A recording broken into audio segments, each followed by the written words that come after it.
বল্টুর শ্বশুর খুব অসুস্থ, তাই বল্টুর মা বল্টুকে বলল, তোর শ্বশুরকে দেখে আয় গিয়ে। বল্টু বলল, আমি ওনাকে গিয়ে কি বলবো মা? তখন তার মা বললেন, বলবি আব্বা কেমন আছেন, যদি বলে ভালো আছি বলবি আমিও তাই আশা করি। তারপর জিজ্ঞাসা করবি কোন ডাক্তার দেখাইছিলেন, যে ডাক্তারের নাম বলবে তুই বলবি উনি তো খুব ভালো ডাক্তার ছিল। তারপর জিজ্ঞেস করবি আপনি সুস্থ হবেন কবে, যেদিনের কথা বলবো তুই বলবি সেই দিন আমি খুব খুশি হব।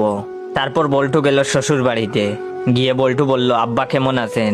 বল্টুর শ্বশুর বললেন, আছি তো মরার মতো। বল্টু বলল, আমিও তাই আশা করি।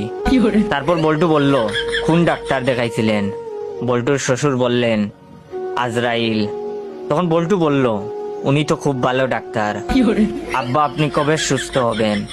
বল্টুর শ্বশুর বললেন, দেহ থেকে যেদিন প্রাণটা বেরিয়ে যাবে সেই দিন। এখন বল্টু যা বলল তা শুনে তো বল্টুর শ্বশুর বেহুশ। বল্টু তার শ্বশুরকে বলল, আব্বা সেই দিন আমি খুব খুশি হব।